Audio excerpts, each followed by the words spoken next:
পশ্চিমা বিশ্বের আধিপত্য রুখতে এবং মুসলিম দেশগুলোকে পারমাণবিক প্রযুক্তির অধিকারী করতে চেয়েছিলেন একজন বিজ্ঞানী। তিনি পাকিস্তানের আব্দুল কাদির খান, বিশ্ব যাকে একিউ খান নামে চিনে। কাদের খান পাকিস্তানের পারমাণবিক বোমার জনক। বিশ্বে অনেক দেশের কাছে পারমাণবিক অস্ত্র থাকলেও মুসলিম দেশগুলোর মধ্যে একমাত্র পাকিস্তানের এই অস্ত্রের পেছনের কারিগর তিনি। তার হাত ধরেই ডানা মেলেছিল স্বপ্ন, যা বদলে দেয় দক্ষিণ এশিয়া ও বিশ্ব রাজনীতির সমীকরণ। ব্রিটিশ ভারতে জন্ম নেওয়া এই বিজ্ঞানী ১৯৬০ সালে করাচি বিশ্ববিদ্যালয় থেকে ডিগ্রি নেন। এরপর পাড়ি জমান ইউরোপে। বার্লিনে ধাতু প্রকৌশল নিয়ে পড়ার পর নেদারল্যান্ডস ও বেলজিয়ামের বিভিন্ন বিশ্ববিদ্যালয় থেকে উচ্চতর শিক্ষা শেষ করেন।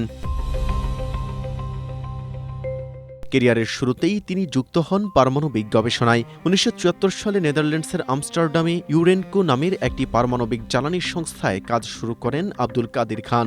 এই কোম্পানিটি ইউরোপের পরমাণু চুল্লির জন্য ইউরেনিয়াম সমৃদ্ধ করত।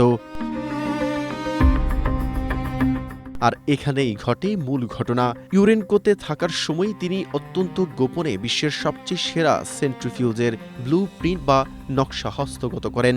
এই প্রযুক্তি দিয়েই মূলত প্রাকৃতিক ইউরেনিয়ামকে সমৃদ্ধ করে পারমাণবিক বোমার জ্বালানি তৈরি করা হতো। ১৯৯০-এর দশকে একটি আন্তর্জাতিক পারমাণবিক প্রযুক্তির ব্ল্যাক মার্কেট তৈরি করেন আব্দুল কাদির খান। পশ্চিমা ব্লকের গোয়েন্দা সংস্থার চোখ ফাঁকি দিয়ে তিনি উত্তর কোরিয়া, ইরান ও লিবিয়াকে পরমাণু বোমার নকশা ও সেন্ট্রিফিউজ সরবরাহ করেন। কাদির খান মনে করতেন মুসলিম দেশগুলোকে এই প্রযুক্তি দেওয়া কোনো অপরাধ নয়, তবে ইরান, লিবিয়া ও উত্তর কোরিয়ার মধ্যে শুধুমাত্র উত্তর কোরিয়াই পরমাণু শক্তিধর রাষ্ট্র হিসেবে আত্মপ্রকাশ করতে পেরেছে।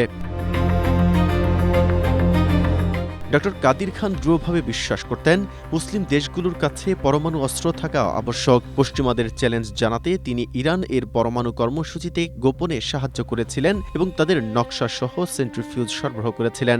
লিবিয়া, ইরাক সহ অন্যান্য মুসলিম দেশগুলোকেও তিনি পারমাণবিক প্রযুক্তি দিয়ে সহায়তা করতে চেয়েছিলেন।